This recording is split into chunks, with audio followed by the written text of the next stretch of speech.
They were warping along, minding their own fucking business, when this unidentified ship comes out of nowhere, starts licking off shots. And as he tells the story, he kind of slips back in time. Like you can see, like he's really reliving this moment. And he says, "Can you identify them, Vigo?" And Dato's like, What? I, Vigo, the scourge of Carpathia, the sorrow of Moldavia, command you. Oh, command me, Lord. Now is the season of evil. Evil?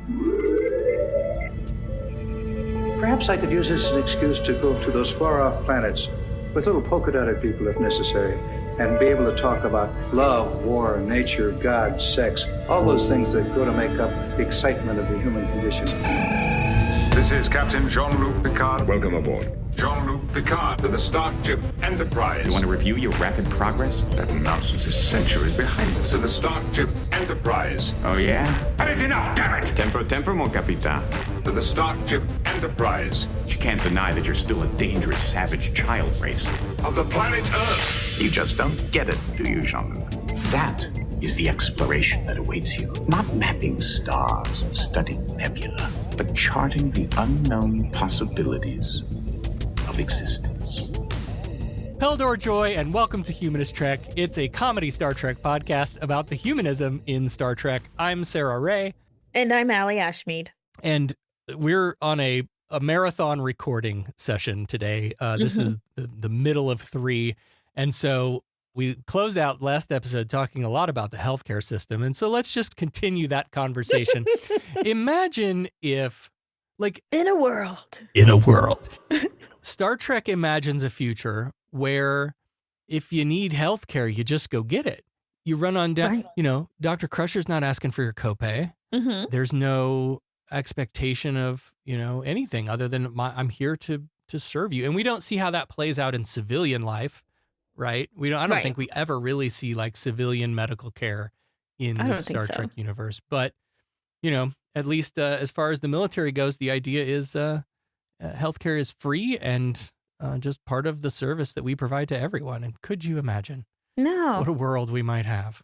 And did they not get rid of money in the Star Trek? Do they have credits or something like that? Or do they just... I feel like the Federation credits thing was something they toyed with a little bit, but it never really formed into anything solid. Mm-hmm.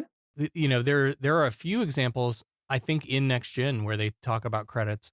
But certainly like the Ferengi with their gold press platinum, like other societies have systems of trade and commerce and money. But that the Federation or humans have gotten rid of it themselves in whatever way. I mean, we also still haven't seen a fucking replicator, and we're all the way in, you know, episode 9. And I guess that's why we don't have Earl Grey tea yet, because Oh yeah, that's probably we right. haven't... I don't know. That would be an interesting... Don't tell Becca. That'd be an interesting trivia question. When did they make the first Earl Grey tea? Because I don't think anyone's gone over to the wall and asked for something yet. Right. If you could eradicate one, I don't want to say disease, but one ailment, a temporary physical aberration, I don't know what to call it. Mhm. If you could get rid of one of those things, like something that medical science has not figured out yet. It would be it would be something that isn't caused by our choices. You know, it wouldn't be something like heart disease or diabetes. Okay. Well, like not all diabetes are caused by our choices, Right. but a lot of it is. A lot of it is, yeah. So it would be something congenital, like that kids are born with, and you know that they, no fault of their own, Yeah.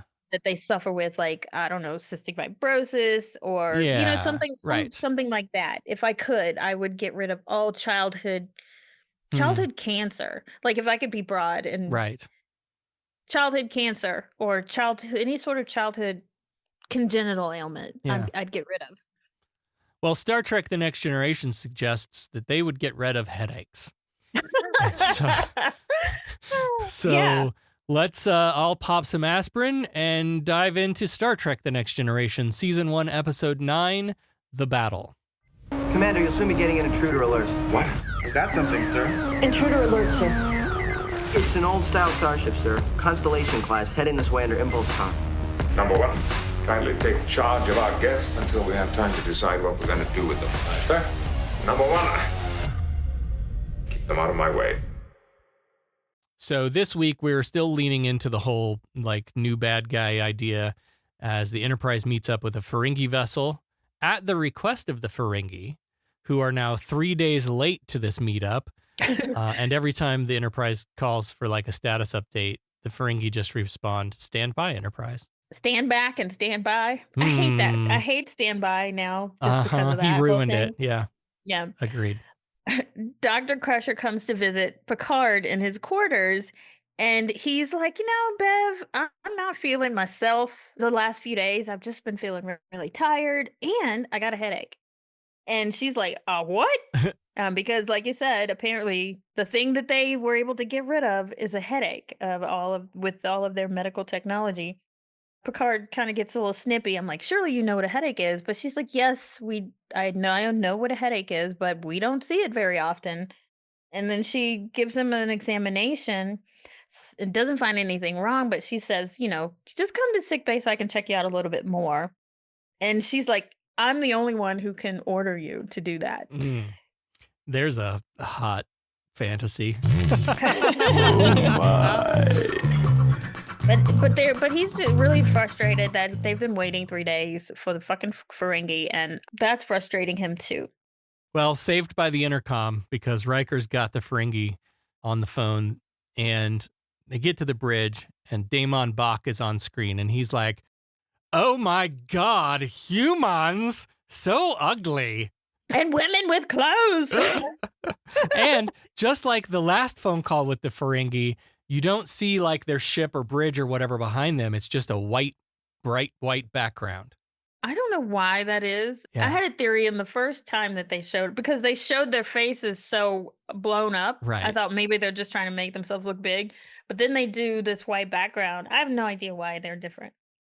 DaiMon Bach is played by Frank Corsentino, who guest appeared in a lot of shows Mayberry RFD, The Odd Couple, Gunsmoke, Starsky and Hutch. But I found this super interesting.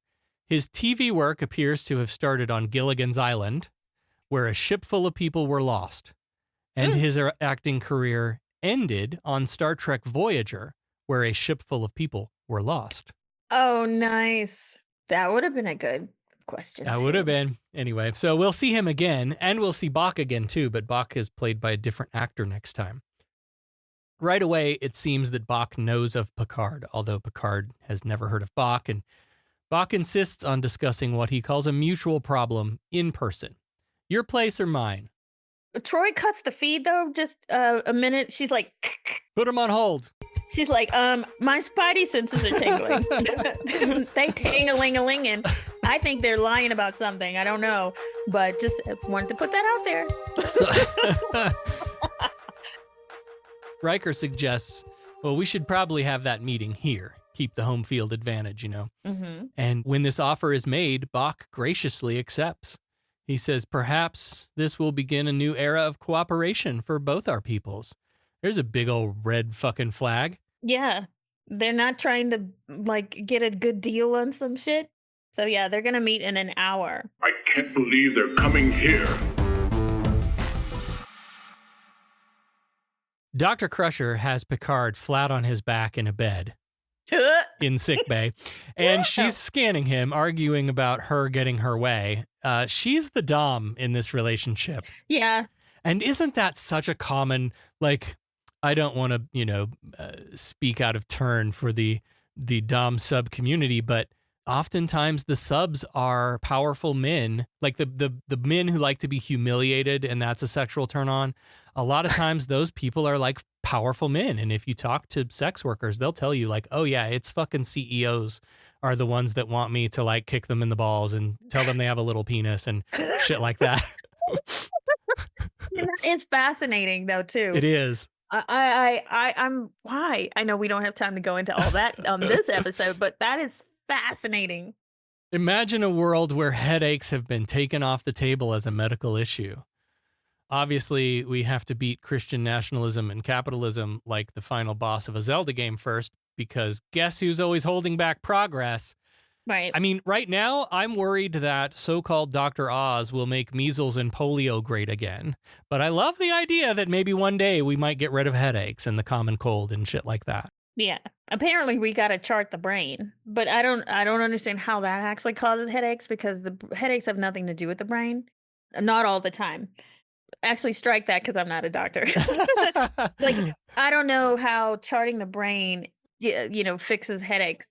Right. Maybe there's a part of the brain that you poke with a stick, and that gives you the relief from headaches. There's a receptor in your brain that, just like medications that we take, Yeah. Like inhibitors that block certain receptors in your brain from being able to, respond to the stimulus of a certain chemical. Yeah. I'm not a doctor either. I'm just we don't know. Damn it, Jim. So Beverly doesn't know either. She's got no idea what's causing this, but she gives him some Tylenol anyway and explains, like, it doesn't really cure the pain. It just kind of hides it temporarily. Some ancient medical trickery from the Leonard McCoy era. Mm-hmm. So you're going to have to take 2 of these Tylenol hypos every 4 to 6 hours, and maybe a shot of Aldebaran whiskey. This isn't chicken soup. I may be just a ship's doctor, but I make a Finnegal's Folly that's known from here to Orion. I strongly prescribe it, Jim. That's one of your better prescriptions. Simple, but effective. She wants to do more exams, but it's going to have to wait until after the Ferengi issue is settled. That's a thing Star Trek loves to do too. The idea that, like, oh, I'm the captain, and so I resist going to the doctor. Mm-hmm. Like, let's stop that trope too. But he did call her, like, initially. Yes. He called She was her. making a house call. Yeah. Yeah. And then yet he resisted her at every turn. Yep. I think that's normal too. We go to the doctor.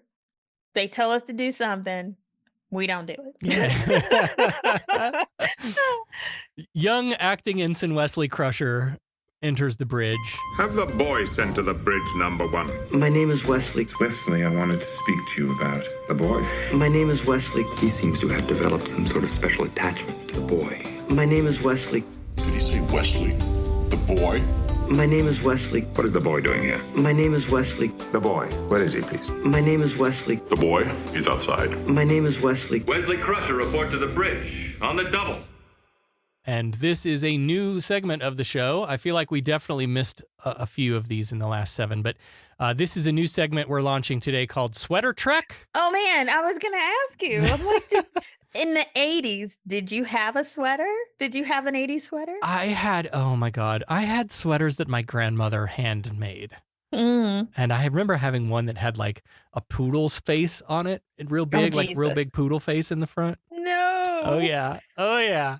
I had a lot of 80s sweaters. I had, do you remember the Huxtables? Oh, yeah. Right. Because, I had like a Huxtable sweater. The Rudy and the Theo and get my sweater. Man. And the sad thing is I took school pictures in that fucking sweater too. We should share those to social media. That's what we should do. I'll see if I can find I don't think I have any in a sweater, but I'll see what I can find. I have one. People have teased me about it. As an adult, I posted this high school picture and people have fucking teased me. So there you go. Well, this poor kid is due to be teased in the worst way. He's wearing Jesus Christ, the worst sweater that your grandma ever knitted. And I don't know, this one, is this supposed to be a kind of like standard issue non-commission uniform or something? Because it has the 3 colors of the branches across the chest, which I like, that it ties it in, that he's like, he doesn't belong to any one branch. He's, but he's not a cadet. So that's a different uniform. He's an acting ensign, I think, right? Right. So I don't know. It was a choice. I think this was his uniform from here on out, though. Yeah. And I think like at some point, maybe when he's made full ensign, he gets the duty uniform or whatever. But yeah, I think it's this for a while. Anyway, it's the gray turtleneck sweater with the stripes across the chest, red, gold, and blue. Love it. This is such a dumb scene, though. This whole thing just makes Wesley look bad. He was dicking around with the long-range sensors. boosted their range a bit, and detected something. So he rode the elevator up to the bridge to announce that they would soon be getting an intruder alert. And he's right, but he gets scolded for not following protocol. So here's my rewrite. And this is correct. Here's my rewrite. Wesley's in engineering, dicking around with boosting the sensors, detects an old starship, picks up the phone, calls the bridge, and says, Data, can you confirm what I just found? Mm-hmm. That's the rewrite. That's the punch up that doesn't make Wesley look like an idiot, and he's still the hero for having found it. Right. So when he says he was boosting the sensors and Data's like, what? You were, and he's like, we'll talk about this later. But now they're getting this sensor reading, and it's some sort of Constellation class starship under impulse power that's heading that way, and no call letters. There is an interesting moment here too where Picard shows his cards to the bridge crew, and we see visually that he's struggling with these headaches, and so now more of the crew are aware. Troy kind of catches her attention, oh, something's going on with the captain. Mm-hmm. It was real subtle, and then they kept going. I like that, the way that they did that. And Picard and Riker think it would still be best to beam the Ferengi over here. I'm sorry, what? There's another ship coming in that we weren't expecting. We know nothing about it. Let's pause everything until we know whether it's actually a threat or not. Jesus, you guys. Right. And then not tying the two together. Is it a coincidence we're out in space and we get the Ferengi and suddenly a Constellation class starship? Come on. And also, for some reason, Picard has Tasha open the hailing frequencies with the Ferengi, but then nobody says anything on either side of the phone call, but the Ferengi just beam into the bridge. Oh, yes. Beamed right into the bridge. That's like a security issue. What the fuck is this episode even doing? Charlie X, everybody. Come on, damn it. Let's learn something here. We opened communications. Nobody said a word. And then these people beamed over. What did the communications have? I'm so confused right now. What is this episode doing? I don't know. I do like that their transporter technology is just different. It has a curved effect. Yes. Every time we see a different alien, their transporter beam effect is different. I love that too. Which makes sense, because you take one country develops a technology. Somehow the Chinese get a hold of it and they do their take on it. And then so on and so on. So everybody, and it makes sense. So 3 Ferengis beam in. Bach, along with his number 1 Kazago, played by Doug Warhit, who was in the classic thriller Christine, which is a movie I loved as a kid. Mm-hmm. An episode of Alf, China Beach, NYPD Blue. Oh, yeah, NYPD Blue. And his second, Rata, played by Robert Towers, who was also in a bunch of stuff, including the live-action 1987 Masters of the Universe. And as a big He-Man kid, I don't know that I saw that one. I can't remember that. 80 when? 87. That's right at the height of when I would have been into it. More recently, he played Benjamin in The Curious Case of Benjamin Button.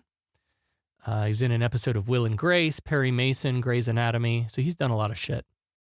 Picard introduces his staff, and right away, the Ferengis are like, oh, we heard about your females and their clothing. And Kazago's like, and the android, what's its price? We should like to buy it. Wait, what the fuck is going on? And Picard searches for words to say about Data, and Riker says, he's secondhand. You don't want him. You don't want this C-3PO piece of shit. He's a member of our crew, is what you should say in that moment.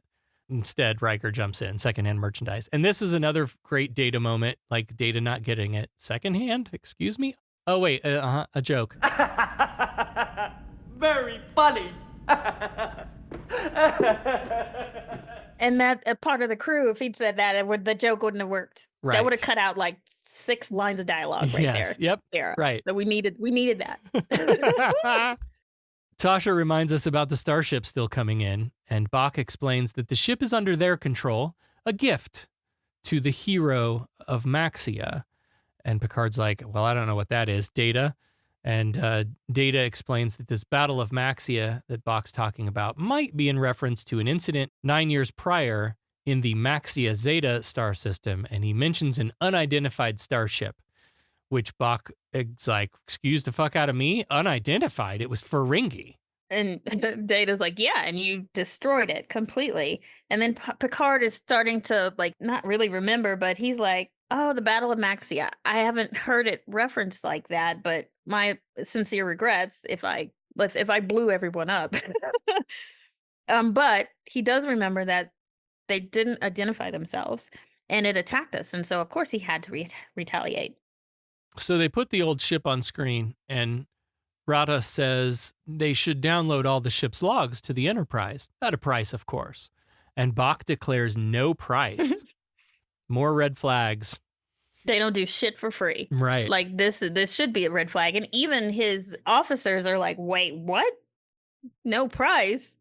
Picard's headache flares up big time now, and Troy even feels something from Picard's past. And Bach suggests maybe it's his conscience. It's obvious, like, Bach has some issues that he hasn't resolved. Yes. And I think it's obvious to the viewer at this point that the headaches, the Ferengi, and this old ship are all somehow connected. It's hard to rediscover that moment when you're so familiar with an episode, and then, you know, you've watched it so many times, and then you try to watch it again with fresh eyes of like, at what moment would I have thought, oh, this thing is all connected? And what moment would the crew realize that all of these things are connected? Yeah. Right there. Yeah. When they're offering something for free. Yep. And then Bach keeps bringing it up of the Battle of Maxia and that he's giving them a ship. Right. Come on. Out of character. So in honor of the Battle of Maxia, a gift to the Butcher of Maxia, and they zoom in on the approaching starship. It's the Stargazer, Picard's old command. And Bach says they found it floating around this system, derelict. How it got here is not really important. What's important is that it's here now, and it's our gift to you. No charge, no tax, no dock, title, license, transfer fees, none of that.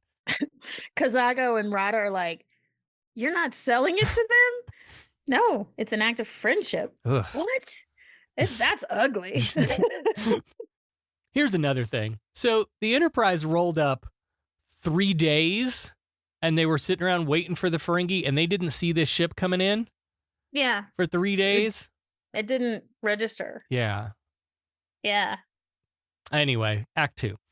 They're always accustomed to getting their own way, Doctor. Of course. The Ferengi have gone back to their ship, but now Picard is in sickbay again, worse than before. And they're talking about that feeling he had on the bridge. He was suddenly hit with a strong memory, being at the helm of the Stargazer. They'd been hit. Picard thinks he smells smoke. Do you have any memories so strong you can smell them? No. Like when you think of your grandmother and you smell her perfume all over again, that kind of thing? No? No. What triggers the memory is the smell itself. Like I've smelled something and then I'm suddenly there, but I've never conjured up a smell in my mind from nostalgia. So yeah, he's so deep into his vivid nostalgia that he's smelling things now. Yeah, my brain doesn't do that trick either. Does anyone's? Great question. I've heard of, you smell something, you hear something, like nostalgia is usually brought on by the senses. Right. Now, if you are smelling something that isn't there, then that's something else. It could also be, it could be a heart attack. It could be a stroke. Something else is wrong. Something like that. That whole toast burning thing with a stroke is a myth, actually. I know. But either you're doing LSD or you're doing something else. Something else is wrong. Have you watched the Big Fat Quiz yet? Yes, I did. I have. Where they have the one with the soldiers, and the soldiers are like stumbling around the battlefield, and the question was, what did they, what's unique about this? They put them on LSD. Yeah. I thought it was going to be they were burning weed or something. Yeah, I figured it was a drug of some kind. I've seen the videos of where they burn crops of cannabis and then everyone's stumbling around. But yeah, I didn't expect that. Riker comes in to see if Crusher's going to approve Picard going to the staff meeting. And Beverly's going to do better. She's going to join them at the staff meeting. So in the conference room, Picard is pacing around the room, retelling the story of this incident. They were warping along, minding their own fucking business, when this unidentified ship comes out of nowhere, starts licking off shots. And as he tells the story, he kind of slips back in time. Like you can see, like he's really reliving this moment. And he says, "Can you identify them, Vigo?" And Dato's like, What? Who? I, Vigo, the scourge of Carpathia, the sorrow of Moldavia, command you. Oh, command me, Lord. Now is the season of evil. Evil? Vigo was Picard's weapons officer. And everybody's like, what the fuck? And everybody's surprised. Even Picard is surprised. He's like, wow, I guess I am really getting caught up in this. Anyway, they were space battling this unidentified ship, and as it was banking to come around for another run, Picard pulls off a maneuver that is ultimately named for him. I see where you're going. We shift down, then kick hard into warp 9. Yeah, come back fighting. Woo-wee! And that's basically what it was. It's the Picard maneuver was that they jumped to high warp just for like a split second, and they seemed to be in two places at once. And then when the enemy shot at where they were already right up in their grill and was able to destroy them. But the old Stargazer was done for, on fire. They had to abandon ship, limp around the galaxy in shuttles before they were rescued. Lots of old memories coming back with this ship. Anyway, Picard wants to beam over and check it out, but the prerequisites here are that Riker's team is going first to make sure that it's safe, and Dr. Oldflame is going to have another go at Picard. More medical tests, more medical tests. She's looked at him like 3 times already and nothing. Yep. This back to my old starship idea really hits home with me because I think a lot about this, and I talk about it so much. Mm-hmm. I really think about the house that I grew up in. And I don't know if we've talked about it a lot on the show or not, but in 1978, my parents built a log cabin in rural Illinois that was my childhood home that I was born into, right? Mm. And we were only there for like 7 years. But this is the place of all of my core memories. Like the memories of my childhood that are strong are at this house. And quite often I find myself reliving the place. Not any specific memory or thing that happened, but you know, when you can like close your eyes and walk into the room, and I know where the stairs are that go down to the basement, and I remember what that looked and felt like, and all of that. So like the idea of Picard going back to an old ship that he spent so much time in and thought had been long destroyed, like that, I feel like that's my going back to my house moment.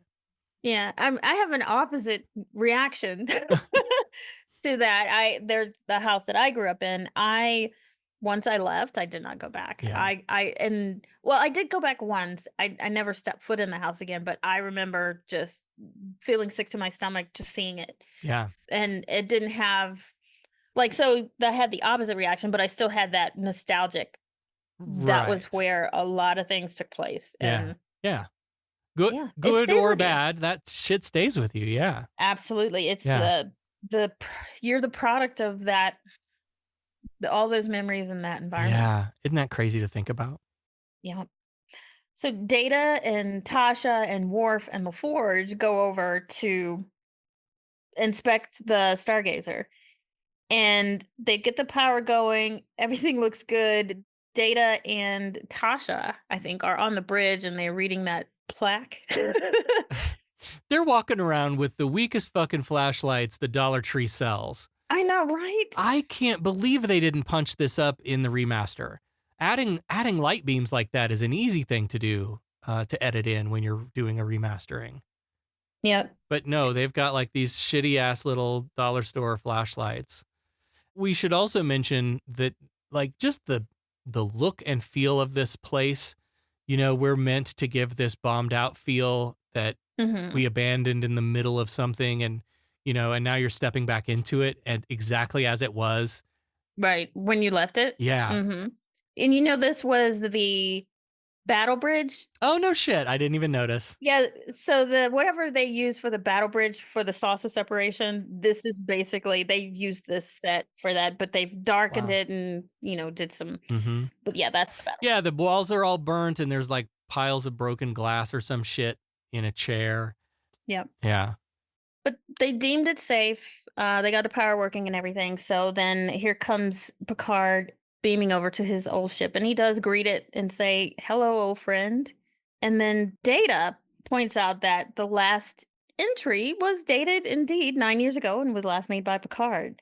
And it was his voice saying, we're forced to abandon our ship, and may she find her way without us. So apparently she did.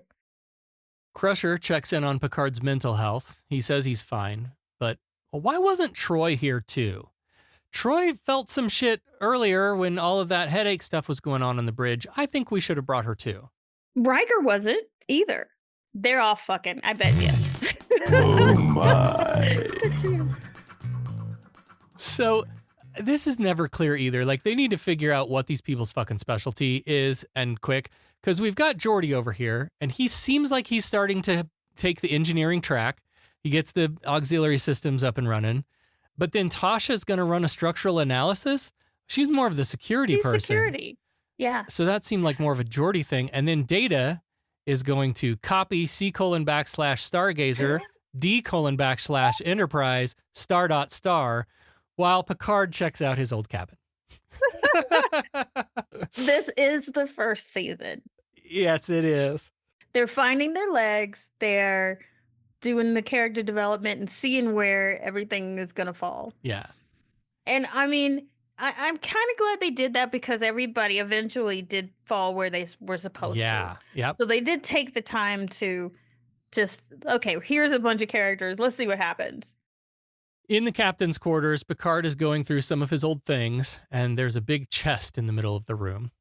And he takes out a plexiglass-looking thing covered in Mike Okudagrams. There's an old uniform in there, too. I would have loved to seen that out of the box. Yeah. Because it did not look like TNG era standard uniform, right? So it was a version before. And then there's this giant orb thing at the bottom of the pile that lights up red as Picard doubles over in pain. And he doesn't see that? Right?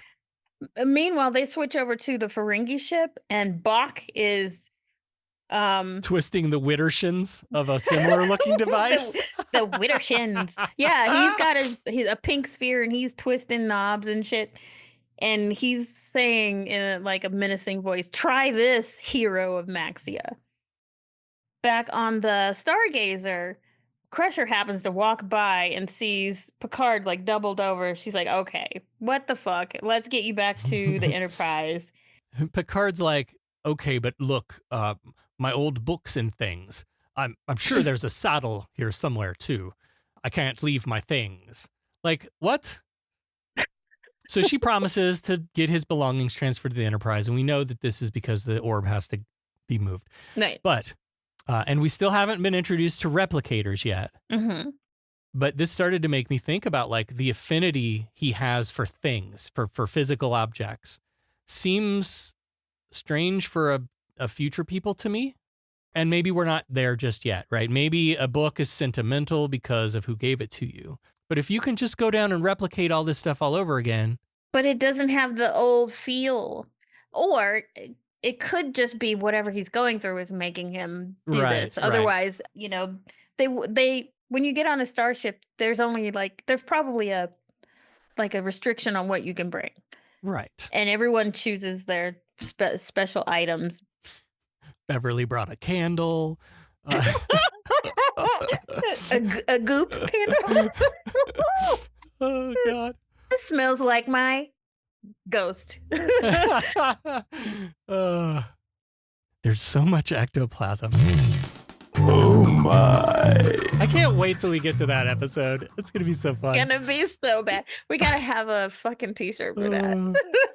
Anyway, back on the Enterprise, Riker and Kazago are on a phone call, first officer to first officer, to finalize the handoff of the Stargazer.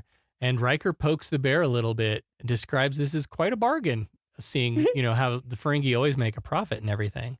So at this point, we have to assume that since Bach is controlling the device that fucks up Picard, there's some other profit motive of some kind involved for him. If not money, then something else is going on. And then also that Kazago and Rata are maybe not in on it. Right. Because they kind of wanted, they wanted to make a profit, and they're not happy that they're not. So the plan is we're going to tow the Stargazer and rendezvous with a tug that will take it back to Xindi Starbase 9. Is that the same Xindi from the Enterprise era? What, Xindi? Xindi Starbase 9. Yeah. I don't know. That's the Xindi. Is it the same Xindi? What episode was that? A whole arc in Star Trek Enterprise was built around the Xindi. Enterprise. Yeah, I'm sorry. Yeah. I've forgotten all about that show.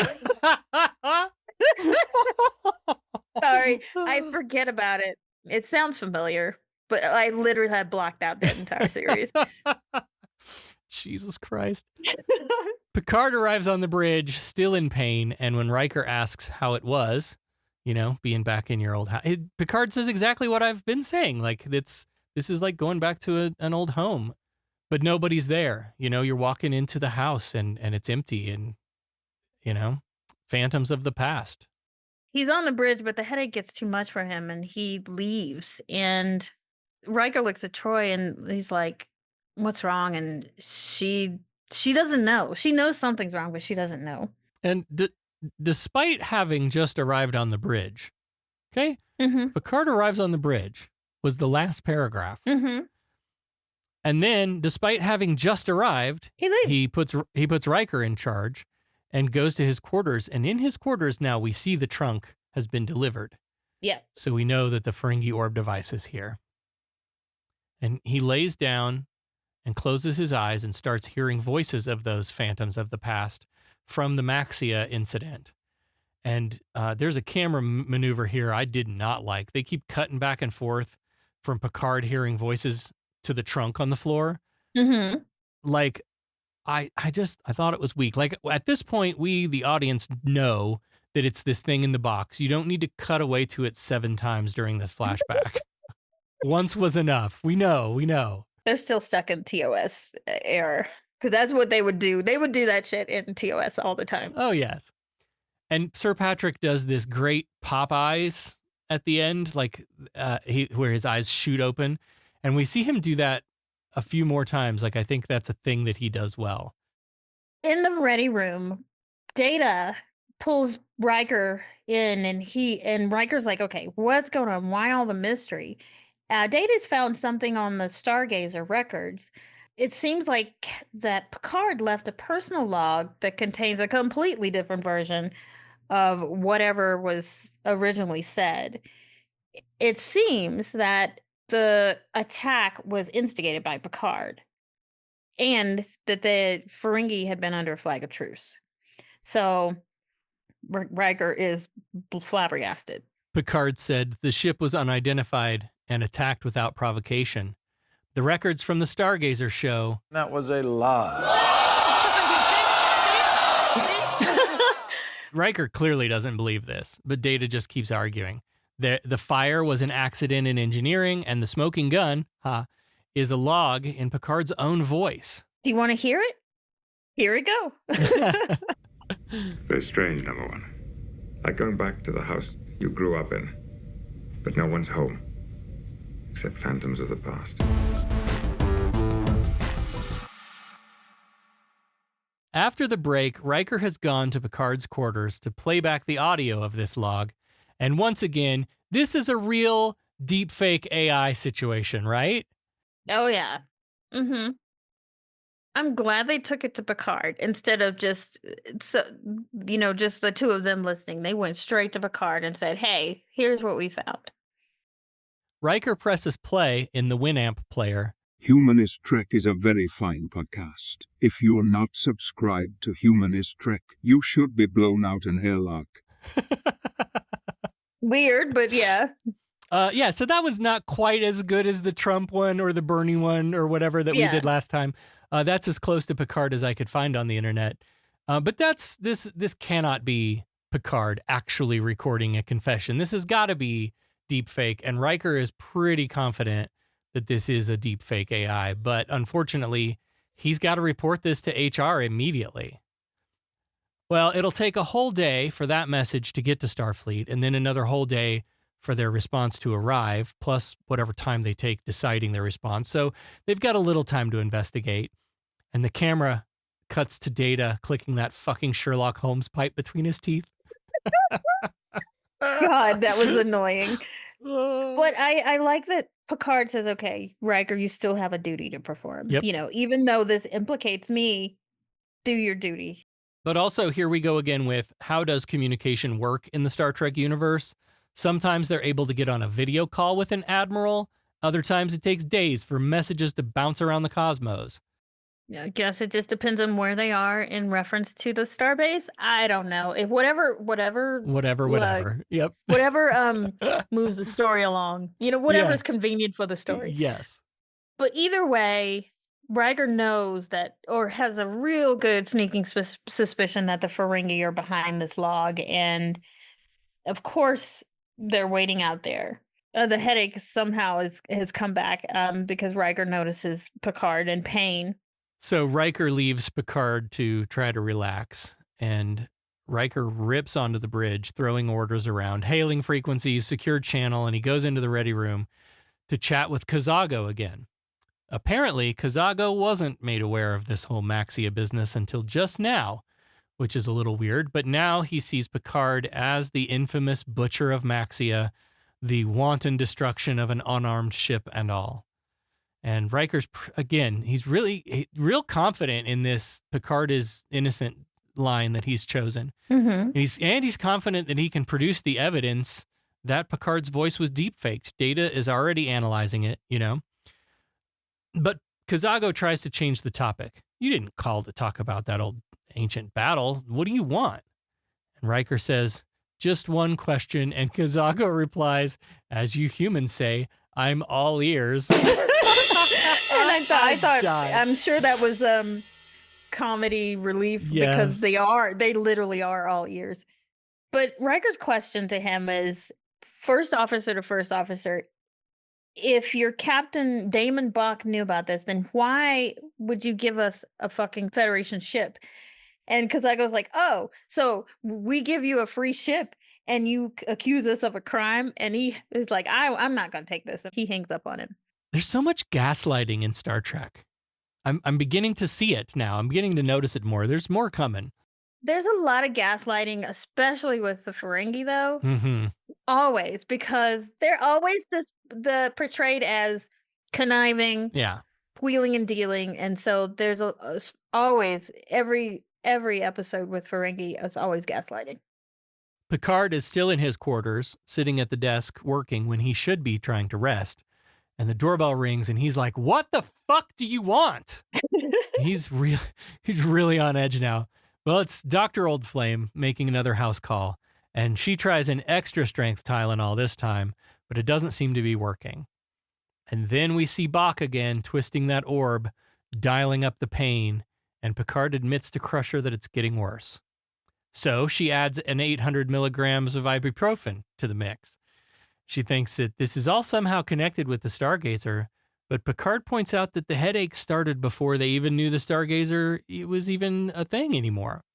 But they still didn't come to the conclusion, oh, well, it's been 3 days since they've been there, so since they've been waiting for the Ferengi, but no. And Beverly offers to listen to Picard while he talks it out some more, and it seems like he just doesn't know what to believe anymore, his memory of the incident or this newly discovered log. And he's been reliving these moments over and over again, hearing the voices of his old bridge crew, fire all over the place, red alert klaxons, smoke. All of this has got him questioning everything he thought he knew. And that idea of like the replaying of an incident, man, I connect hard with that. Yeah. Because there are, and it's usually embarrassing stories from my past that sneak in like that and just replay over and over. And then make you question how you interpreted it, or is that actually how it happened, or is that my memory of it because I was so emotionally charged by what happened? Mm-hmm. Yeah. Oh, yeah. Crusher sneaks and gives him an injection. And he's like, this is just something to help you sleep. She helps him get into the bed, and he's like, yeah, sleep. And then she sticks some little things to his forehead, which I'm guessing are monitors. We find out later what they are. These are my favorite devices in all of Next Generation, the little head attachy things. I love them so much. I always wondered, like, how did I get them to stick? You know, when they're like doing the double-sided acting, tape, maybe? Was it? I don't know. I'm guessing. because they got all that makeup on, Right. and then they stick them to their forehead or their skin on their neck or whatever, and it just sticks. Yeah. Oh, what is that gum called? Spirit gum. Oh, right? Is that something like that? That doesn't do that well, No? honestly. No, that's Okay. got to be something heavy duty. But she puts those things on his forehead, and as he drifts off to sleep, he's back in his memories again, hearing explosions, and he's back on the Stargazer. We're starting to get a little more of indication of Bach's motives as we cut back to Bach, and he says, "You will injure yourself as you once injured me." Mm-hmm. So, we're kind of left to wonder how Bach was connected to this ship and this whole thing. But clearly there's some fucking Captain Ahab shit happening. Another great eye pop from Sir Patrick. His eyes pop open again. And now we're on the bridge of the Stargazer. And I thought that this was a really neat effect. So Picard is the only one that appears real, like solid, and everybody else is kind of ghosty and semi-transparent and glowy. Yeah. I thought that was just a really great, like, Phantom of the Past effect. There's fire everywhere. It's just really good. Yeah. And Picard is right back in it. He sits down in the chair and starts participating in this memory, giving commands to execute what becomes known as the Picard maneuver. Just one question. As you humans say, I'm all ears.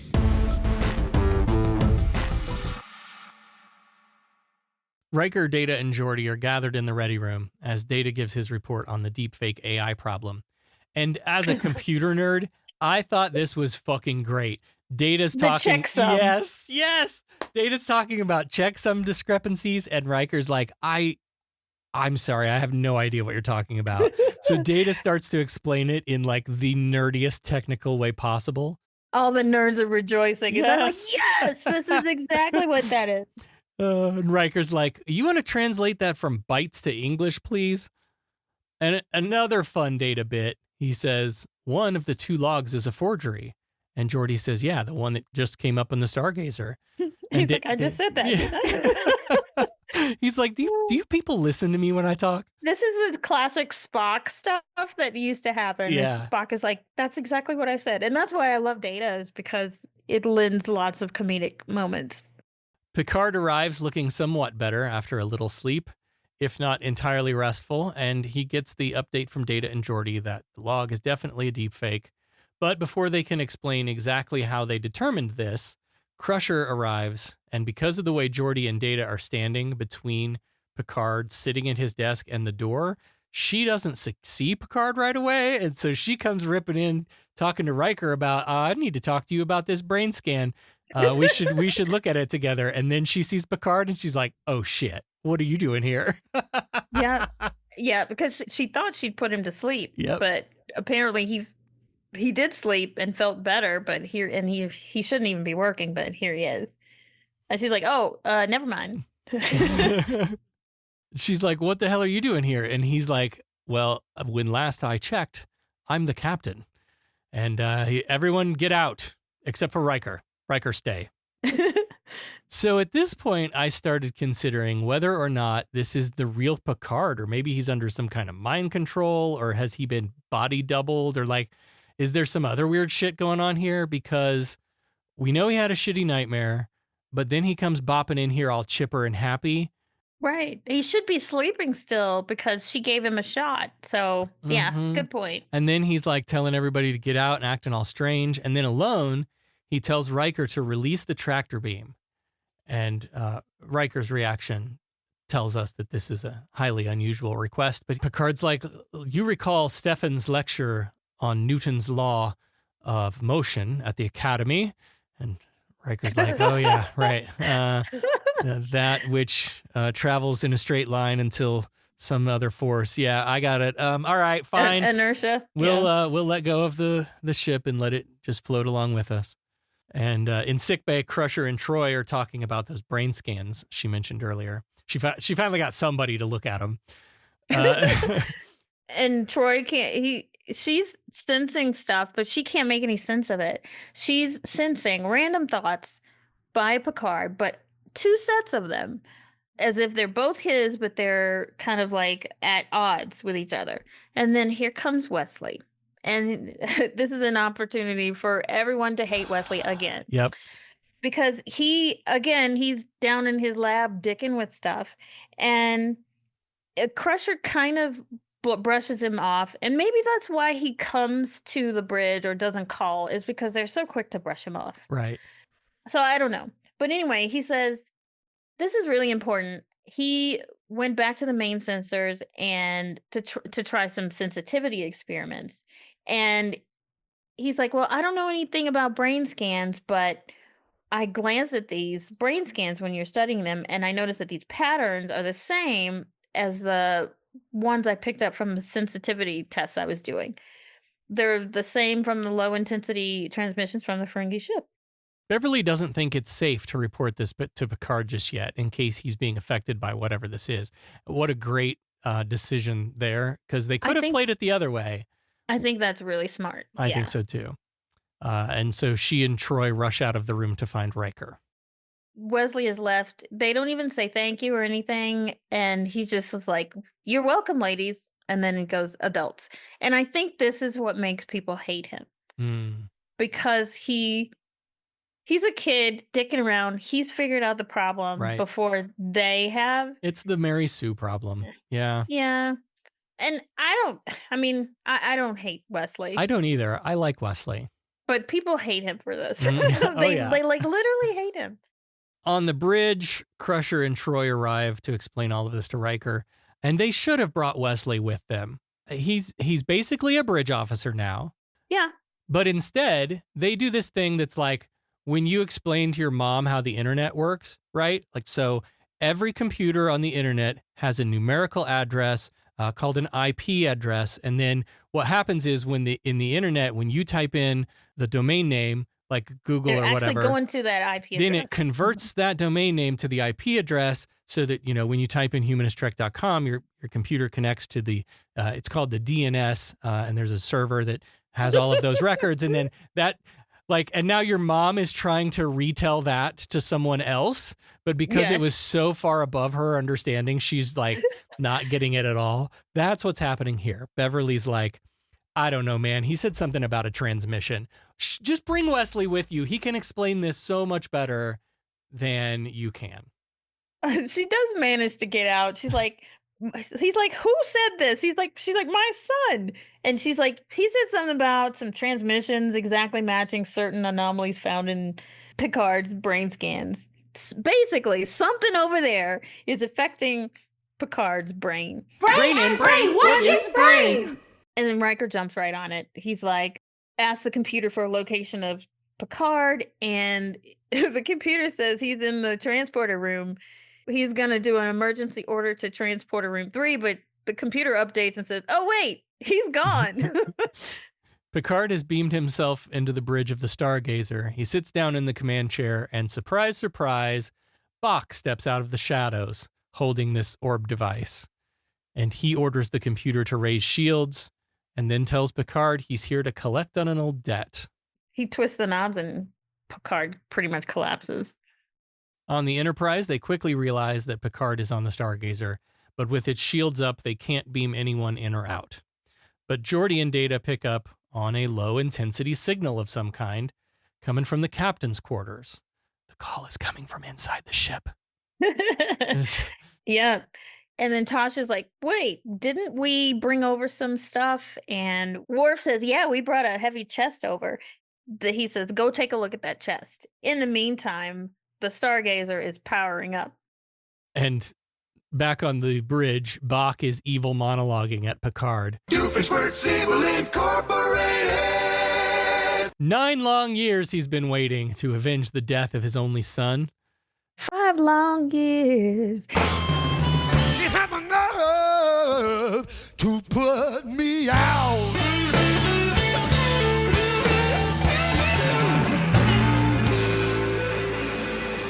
Nine long years, DaiMon Ahab has searched for a proper revenge and found it in this pair of orb devices. Pretty expensive devices too, by the way. And now with these devices, Picard will believe that he is in command of the Stargazer all over again. Not just nightmares this time, the ship will actually respond to his commands. So Bach leaves the orb device on a chair, and we go to commercial as he beams out, saying, "Die well, Captain." I can never forgive them for the death of my boy.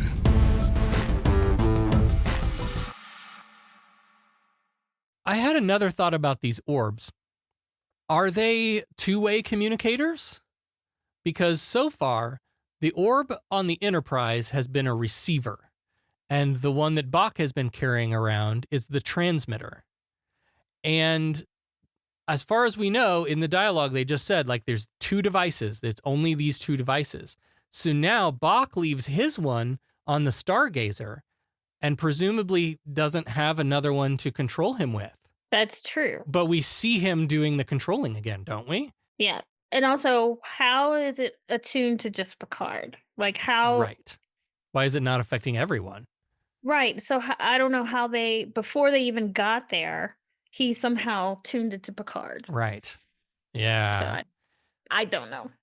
More story weakness here that I hadn't really thought about before. So the Stargazer is not answering the phone, and Data reports that its condition is considerable fire damage to the interior surface, but none of her main systems were crippled. Tell me again, why did we abandon this ship at Maxia? I was going to say they abandoned it because they were crippled. Yeah. Otherwise, they would have kept going. Unless it was fixed somehow by the Ferengi, which I doubt. Right? No.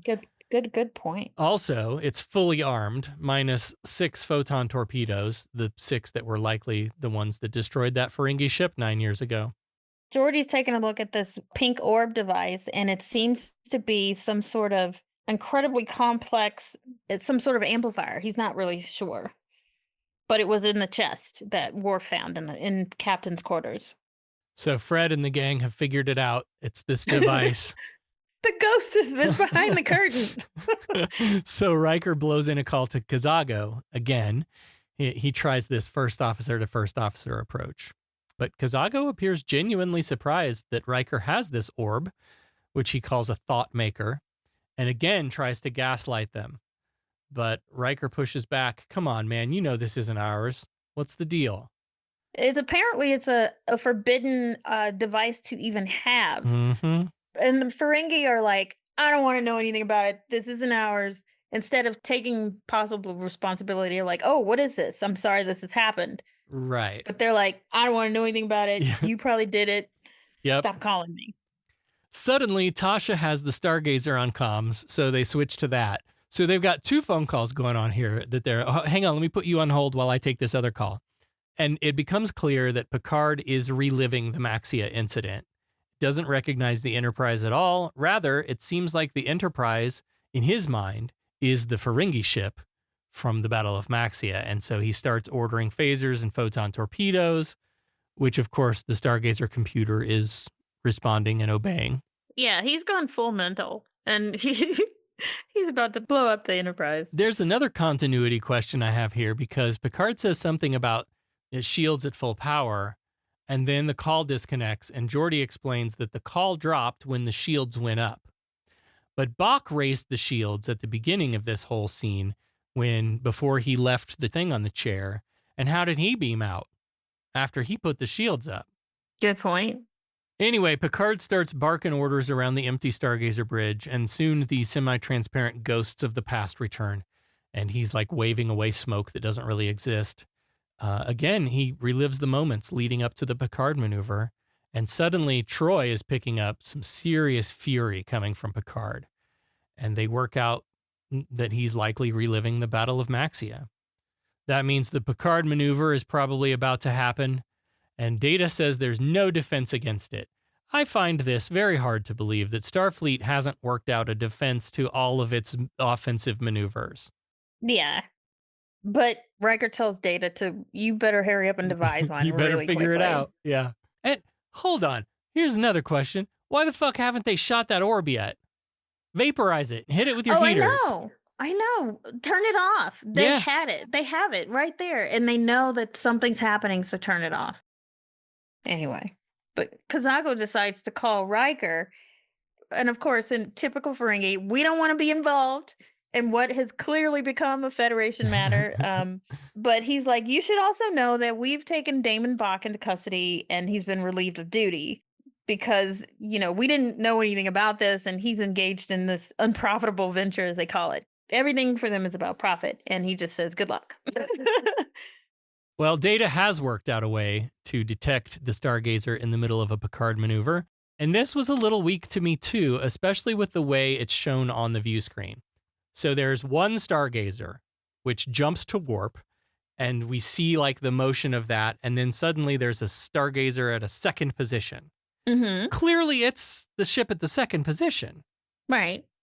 We all know that. Like, how would this be hard to detect? Why would you shoot at the echo of the original one when you know that was its original? Like, do you think that they're projecting a fake double or like what? Shoot at both of them. Can you target two things at once? I would imagine. Anyway. But the whole premise of what Data's worked out is, okay, they give off some trace gases, and even though the vessel would disappear, the trace compression of those gases would be there, and that's how they're going to sense it. That doesn't make any sense. No, that was all weak. It's like weak sauce. Yeah. Anyway, we see the Picard maneuver. The Enterprise grabs it in a tractor beam, and as Picard is about to give the order to fire, Riker breaks through on the comms. And at first, Picard doesn't recognize him, but Riker tells him to look for the sphere and shoot it with his heater. And Picard's shaken loose enough to remember Bach and the sphere. Yep, okay, we're coming back now. He finds it in a chair nearby, and he pulls out his garage door opener heater. My God, they tried to build this scene up. I mean, they just really ratcheted the thing up. God. Where we were running out of tape before, now we're like trying to make it to the end of the episode. But finally, he pulls the trigger, lights up the orb, and is thrown back in a spectacular slow-mo stunt guy fall. There's a long, pregnant pause on the Enterprise bridge. Riker asks repeatedly if Picard is all right, and he pulls himself up and responds. He doesn't even know where he is. That's how mind-controlled he's been. Yep, but he comes to his senses enough to say, okay, I remember Bach was here. Where's Bach? And then Riker informs him that he's been removed from command and placed under guard for basically his acts of vengeance. Seems there was no profit in it. And Picard replies, the Saturday morning cartoon lesson this week, in revenge, there never is. Picard beams back to the Enterprise, off to the next adventure. Boy, I'm sure glad that's over with. I'll be glad to be relieved of this cargo. Me too. It is done, and perhaps just as well. Yeah, but I learned something today. I sincerely hope that this is the last time that I find myself here. You just don't get it, do you, Jean-Luc? You see, of all the species, yours cannot abide stagnation. Change is at the heart of what you are. That is the exploration that awaits you. Not mapping stars and studying nebula, but charting the unknown possibilities of existence. So here's yet another Moby Dick story. Bach is chasing the white whale of revenge against Picard for having killed his son. And right there at the end, Picard argues there's never any profit, never any positive gain. There's nothing good to come from revenge. I don't know. You feel better sometimes. I mean, come on. That means something. Yeah. When you do get revenge, it feels good. I ain't gonna lie. It does feel good. Yeah. But is that a positive bit of humanity that we should be kind of proud of? And I think, know. It's not. Yeah. It's not.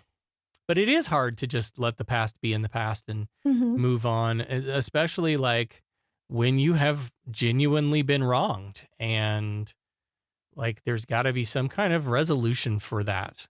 And when you don't get it, it can be hard to kind of set your own personal shit aside and work through it and go, yeah, it's never going to come. I'm never going to get the apology. I'm never going to get the whatever. And it's time to move on. But also, I think we also should look at, have I really been wronged? Because if Bach wasn't there, the Ferengi did fire on them. So he's mad because they all died, but right, he lost his son. Yeah, and you can't it's hard to put aside your love for your child you lost, even though that child was in the wrong. Like Right. the child caused that to happen. Right. So, Yeah. so you got to think about that too. Yeah. And then people who are leaders, people who are in command have like this burden that they have to carry based on all the decisions that they have to make to keep people alive. And that stays with you, I guess. I mean, granted, it was brought on by this mind control ball. Right. Right. But it does stay with you, and the burden of being in command and having to make those decisions is pretty heavy. And obviously, it bothered him. But, you know, after it happens, you just get on with it. Like anybody who's ever been in command in battle, like all of our like generals and stuff, we send them off to war and they come back. Mm-hmm. They still got to get on with it. The other thing I noticed in this episode is so much gaslighting that I don't know that I had recognized it before. And it, in fact, in like the cultural wokeness of the moment, there's kind of resurgence of gaslighting awareness. You know, like I feel like most of my life, it's not a word that has been talked about with any meaning. Just until I was an adult. Yeah. Yeah. And now we really hear a lot about like gaslighting and how bad that is. And there's just so much of it in Star Trek that I don't remember. So who was gaslighted other than Ferengi's doing the gaslighting?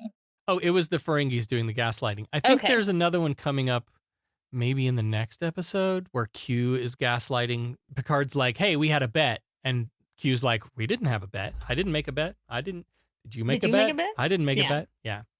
Anyway. We can handle all the pleasantries later. Now, let's get down to business. I am willing to pay handsomely for you. I think you've had a little too much to drink. Now, what do you know about my money? Your money. The money he stole! You stole his money? Those vouchers I gave you were every bit as good as Latinum. You can spend Latinum almost anywhere. Those vouchers are only good at your bar. We want to thank everyone who supports the show on Patreon. We especially want to thank our founding admirals. A special thanks to Russell, Allie, Peter, Sarah, Sherry, and Bruce. Thank you, patrons. Thanks, guys. Well, hello there, interstellar wanderers. Guinan here, your favorite purveyor of wisdom and cosmic cocktails. Now, I've got something to tell you about a little podcast called Humanist Trek. I know. I usually deal with real-life space-time drama at 10 Forward, but this one's worth a listen. You see, they're on a mission. Laughter, exploration, and all that jazz. First off, leave a review, share the love like it's a secret ingredient in a warp core breach. Spread it around, and let the galaxy know what's what. For those feeling a bit more philanthropic and just wanting to splurge some Federation credits, become a patron. It's like having a backstage pass to the holodeck, but better.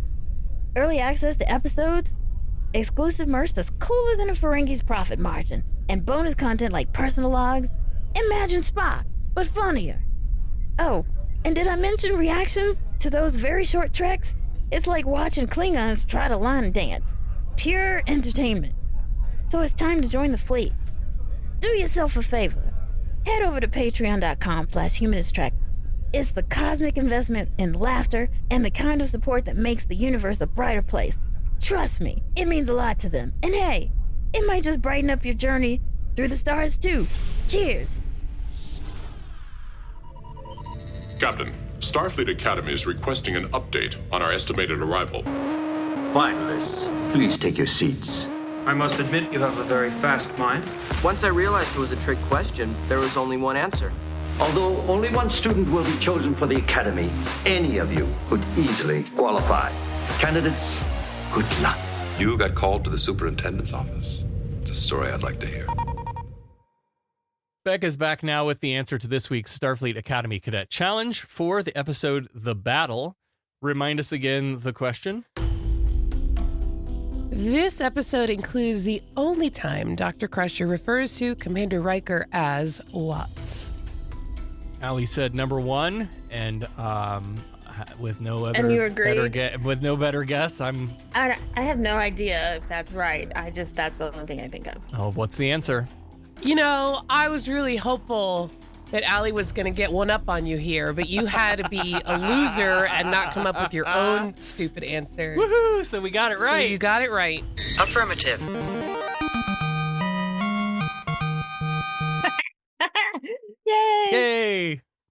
I think I remember her calling him number one, and I was like, oh, that's weird. By the way. Well, apparently you weren't the only one because it was the only time it happened. Huh. By the way, I don't think I've updated the scoreboard since we started Next Gen. I have no idea where we are. Well, so lucky for you, I keep good records. I have to listen. Yeah. Oh, okay. Becca's going to have to send me the records. We're going to need some fan one day will create a Humanist Trek Matrix. fan wiki or something. And keep track of all this shit for us. Oh, my God. All right. Next week, then, we'll be reviewing Star Trek The Next Generation, Season 1, Episode 10, Hide and Q. The Enterprise is once again challenged by the dangerous and powerful Q, who offers Riker godlike powers in exchange for Riker's membership in the Q Continuum. I remember this one pretty clearly, too. I do, too. And it's, it's cute. It's the same old antics, test humanity, and then he zaps away at the end. Right. Same thing, same old thing. Yeah. What's our question then for Hide and Q? This is the second time Q appears in an episode of TNG. Uh-huh. How many TNG episodes in total did Q appear? Oh, for fuck's sake. And can you name them?